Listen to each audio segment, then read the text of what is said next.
حکیم الامت مولانا اشرف علی تھانوی رحمہ اللہ پر بہت بڑے اعتراضات جو کیے ہیں، ان میں ایک بہت بڑا نمایاں اعتراض یہ ہے، کہتا ہے کہ حکیم الامت مولانا اشرف علی تھانوی رحمۃ اللہ علیہ نے کتاب حفظ الایمان لکھی اور اس میں رسول اکرم صلی اللہ علیہ وسلم کے علم کو الیاذ باللہ بچوں اور پاگلوں حتیٰ کہ حیوانات کے برابر قرار دیا کہ آپ کا علم بچوں جتنا تھا، پاگلوں جیسا تھا، حیوانات جیسا تھا، الیاذ باللہ الیاذ باللہ الیاذ باللہ۔ یہ حضرت تھانوی رحمہ اللہ پر اعتراض کیا ہے۔ دیکھو بات اچھی طرح سمجھ لیں، حکیم الامت حضرت تھانوی رحمہ اللہ تعالیٰ نے یہ بات قطعا نہیں فرمائی۔ اصل حضرت بات یہ فرما رہے ہیں کہ جو تم رسول اللہ صلی اللہ علیہ وسلم کو عالم الغیب کہتے ہو، تو عالم الغیب کیوں کہتے ہو، اس کی وجہ کیا ہے؟ اگر تم یہ کہتے ہو کہ عالم الغیب کا معنی ہے کہ نبی پاک صلی اللہ علیہ وسلم کو کا علم ذاتی ہے، آپ کا علم کلی ہے، آپ کے پاس تمام چیزوں کا علم ہے، کوئی اس پہ دلیل ہے، کوئی آیت ہے، کوئی حدیث ہے، وہ تو تمہارے پاس نہیں ہے۔ ہاں آپ کہتے ہیں رسول اللہ صلی اللہ علیہ وسلم کا جو علم تھا، ہم عالم الغیب اس لیے کہتے ہیں کہ آپ کو بعض چیزوں کا علم تھا۔ آپ عالم الغیب کہتے ہو کہ آپ کو تمام چیزوں کا علم تھا، اس پر دلیل پیش کرو، دلیل نہیں ہے تو آپ عالم الغیب کیوں کہتے ہو کہ بعض چیزوں کا علم تھا؟ بھئی اگر آپ نے عالم الغیب اس وجہ سے کہا کہ آپ کو بعض چیزوں کا علم تھا، تو بعض چیزوں کا علم تو بچے کو بھی ہوتا ہے، تو کیا آپ کسی بچے کو عالم الغیب کہہ سکتے ہو کہ بعض چیزوں کا علم تھا؟ بعض چیزوں کا علم تو ایک مجنون آدمی کو بھی ہوگا، کیا آپ کہہ سکتے ہو کہ یہ عالم الغیب ہے کیونکہ بعض کا علم ہے؟ بعض چیزوں کا علم تو ایک جانور کو بھی ہوگا، تو کہ آپ اس کو کہہ سکتے ہو عالم الغیب ہے کیوں، اس کو بعض چیزوں کا علم ہے؟ حضرت اس پر گفتگو فرما رہے ہیں کہ رسول اللہ صلی اللہ علیہ وسلم کو عالم الغیب نہیں کہہ سکتے۔ عالم الغیب کہنا اللہ تعالیٰ کی ذات کا خاصہ ہے۔ آپ یہ بتاؤ کہ عالم الغیب کس بنیاد پہ کہہ رہے ہو، اس کی وجہ کیا ہے؟ تمام علوم ہیں یا بعض ہیں؟ تمام ہیں، اس پر دلیل نہیں تمہارے پاس۔ اگر بعض ہیں تو بعض تو اوروں کو بھی ہے، کیا اس بنیاد پر آپ ان کو عالم الغیب کہہ سکتے ہو؟ یہ نہیں ہے کہ ان بعض کے بعد اتنا علم جو رسول اللہ صلی اللہ علیہ وسلم کے پاس ہے، ان کا علم رسول اللہ صلی اللہ علیہ وسلم کے برابر میں ایک سمندر میں قطرے کے برابر بھی نہیں، لیکن بعض تو ہے نا، کچھ تو ہے نا، کہ اس کچھ کی بنیاد پر عالم الغیب کہہ سکتے ہو۔ آگے مزید حضرت نے بات کی، میں المحنت کی پوری بارات بھی نقل کر دوں گا۔ حضرت حکیم الامت تھانوی رحمہ اللہ نے مزید بات سمجھائی ہے کہ دیکھو اگر آپ اس بنیاد پہ کہ آپ کو بعض کا علم تھا عالم الغیب کہتے ہو، تو کل کو لوگ کہتے ہیں کسی کو رازق کہہ دو، کیوں بھئی مجھے کھانا کھلاتا ہے، ڈاکٹر کہہ دو یہ مجھے صحت دیتا ہے، کہہ دو۔ ایک آدمی مالک ہے، کوئی میرا رب ہے، کیونکہ مالک کو رب کہتے ہیں۔ اچھا کسی کو آپ خالق کہہ دو، کیوں اس نے گھڑی بنائی ہے تو خالق ہے۔ کل فرماتے ہیں سر دروازہ کھل جائے گا، اللہ تعالیٰ کی جو تمام صفات خاصہ ہیں آپ دوسروں پر فٹ کرنا شروع کر دو گے۔ اور حضرت ایک عجیب اتنی باریک بات دور کی فرمائی ہے، سبحان اللہ۔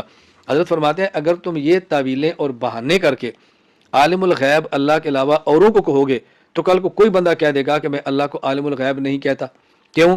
میرے ہاں عالم الغیب کا معنی یہ ہے کہ جس کے پاس علم ہو اور عطائی ہو۔ اللہ کے پاس علم ہے عطائی نہیں ہے تو اللہ تو عالم الغیب نہیں ہے، اللہ کا تو ذاتی علم ہے۔ تو یوں طویلیں کر کے اللہ کی دوسری صفات مخلوق پر لوگ فٹ کر دیں گے، اور یوں طویلیں کر کے اللہ کی صفات کا انکار شروع ہو جائے گا۔ اس لیے اللہ تعالیٰ کی صفات خاصہ کا اطلاق دوسروں پر نہ کرو، یہ بات سمجھائیے۔ جب یہ غلط ملت توڑ سوڑ کر عبارات علماء عرب کو پیش کی اور ان سے فتویٰ لیا گیا، پھر علماء عرب نے 26 سوالات لکھے اور اس کے جوابات دیے، المحنت کے نام پر وہ جوابات چھپے ہیں۔ میں حضرت تھانوی کے بارے میں جو اعتراض کو نقل کرتا ہوں تاکہ آپ کے سامنے آ جائے کہ مولانا خلیل احمد سہارنپور رحمہ اللہ نے مزید اس کی وضاحت کیسے فرمائی۔ السؤال العشرون اتعتقدون ان علم النبی صلی اللہ علیہ وسلم یساوی علم زید و بکر و بہائم ام تتبرؤون امثال هذا وهل كتب الشيخ اشرف علی التھانوی فی رسالۃ حفظ الایمان هذا المضمون ام لا وبما تحكمون على من اعتقد ذلك؟ کیا تمہارا یہ عقیدہ ہے کہ رسول اللہ صلی اللہ علیہ وسلم کا علم زید بکر اور جانوروں کے برابر ہے، یا تم اس سے برات کا اعلان کرتے ہو؟ کیا مولانا اشرف علی تھانوی رحمۃ اللہ علیہ اپنی کتاب حفظ الایمان میں یہ بات لکھی ہے؟ یہ سوال ہے۔ جواب اقول وهذا ايضا من افتراءات المبتدعين واكاذيبهم قد حرفوا معنى الكلام واظهر بحقدهم خلاف مراد الشیخ مد ظلہ۔ کہتے ہیں کہ یہ افطرا ہے، بہتان ہے، یہ جھوٹ ہے۔ بدعتی لوگوں نے اپنے کینے کی بنیاد پر حضرت تھانوی رحمۃ اللہ علیہ کی مراد کو بدل ڈالا ہے۔ فقاتلہم اللہ انا یفقون، اللہ ان کو برباد کرے۔ قال الشیخ علامہ تھانوی، حضرت علامہ تھانوی رحمہ اللہ اپنے رسالے حفظ الایمان میں فرماتے ہیں، اور یہ چھوٹا سا رسالہ ہے، حضرت اس میں 3 سوالات کے جواب دیے۔ ایک، سجدہ تعظیمی یا قبور کو کرنا ٹھیک ہے کہ نہیں؟ نمبر 2، قبروں کا طواف کرنا ٹھیک ہے کہ نہیں؟ نمبر 3، اللہ کی ذات کے علاوہ رسول اللہ صلی اللہ علیہ وسلم کی ذات پر عالم الغیب کا لفظ بول سکتے ہیں یا نہیں؟ حضرت نے یہ 3 مسئلے بیان کیے۔ آگے فرماتے ہیں حضرت تھانوی رحمہ اللہ نے جو بات کی اس کا خلاصہ کیا ہے؟ انہ لا یجوز ھذا الاطلاق وان کان بتعبیر لکونہ موہما بالشرک۔ فرماتے ہیں کہ اللہ کی ذات کے علاوہ رسول اللہ صلی اللہ علیہ وسلم کو عالم الغیب نہیں کہہ سکتے، اس میں شرک کا شبہ ہو جائے گا۔ کما منع من اطلاق قول رائنا فی القرآن، جس طرح قرآن کریم میں رائنا کہنے سے منع کر دیا گیا ہے۔ قرآن کریم میں ہے سورہ بقرہ میں، یا ایھا الذین آمنوا لا تقولوا رائنا وقولوا انظرنا، تم رائنا کہا کرو، نہ کہا کرو۔ کیوں؟ یہودی رائنا کہتے ہیں، ان کے یہاں رائنا کا معنی یہ ہے الیاذ باللہ کہ وہ غلط مفہوم لیتے تھے. چرواہا، رائی کہتے ہیں چرواہے کو، رائنا وہ یوں کہتے ہیں چرواہا، تم رائنا نہ کہا کرو. تو شبہ کی بنیاد پہ رائنا کہنے سے منع کر دیا. اسی طرح حدیث پاک میں منع کر دیا گیا عبدی اور امتی کہنے سے. یہ حدیث پاک سے مسلم میں موجود ہے کہ رسول اکرم صلی اللہ علیہ وسلم نے فرمایا لا یقل احدکم اسق ربک، تم یہ نہ کہا کرو کہ اپنے رب کو پانی پلاؤ، یہ نہ کہا کرو اطعم ربک، اپنے رب کو کھانا کھلاؤ پیش کرو، یہ نہ کہا کرو وضع ربک، اپنے رب کو وضو کراؤ.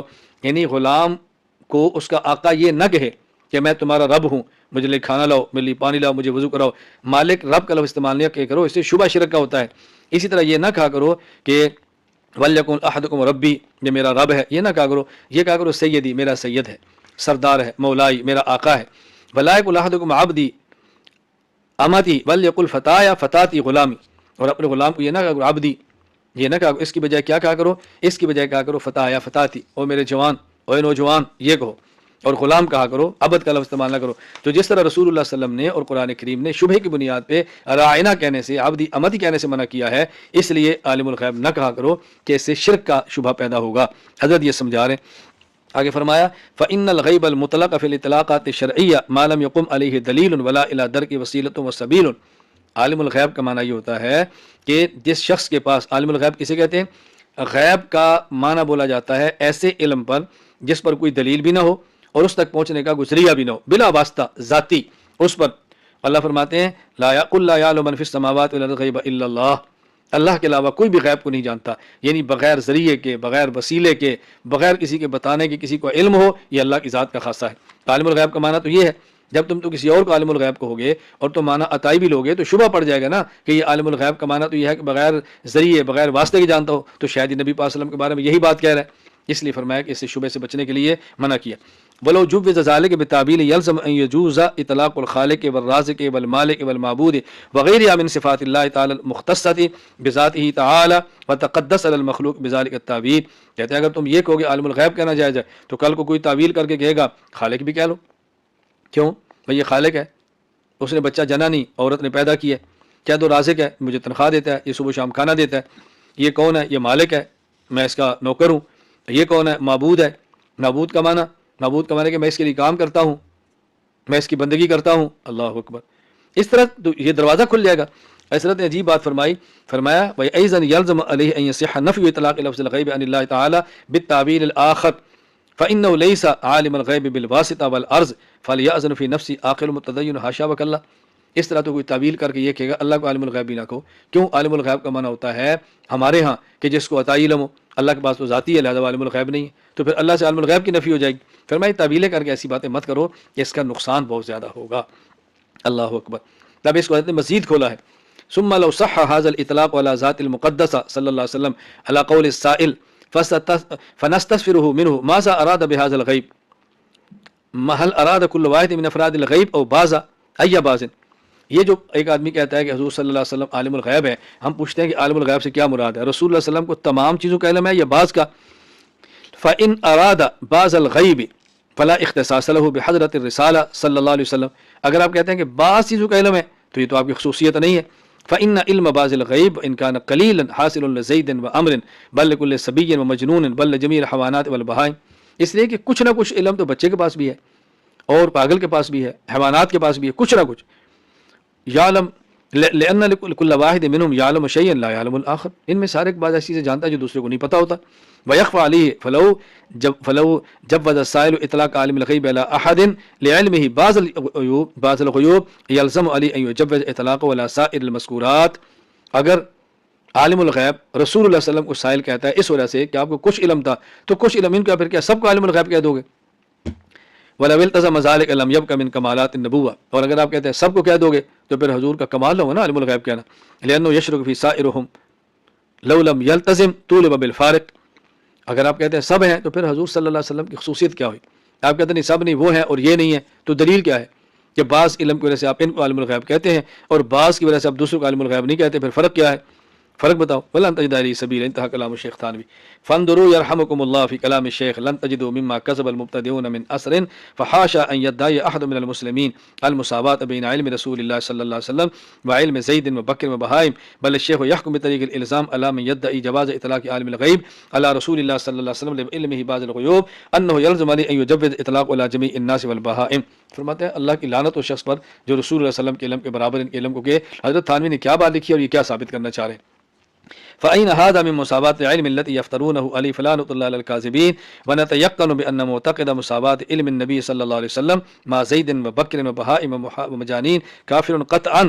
فرماتے ہیں ہمارا عقیدہ ہے جو یہ کہ رسول اللہ صلی اللہ علیہ وسلم کا علم بچوں کے برابر ہے، جانور کے برابر ہے، مجنون کے برابر ہے، وہ یقیناً اور لا ریب کافر ہے. حضرت تھانوی نے ایسی قطن کو بعد کی خام اعتراض کیا.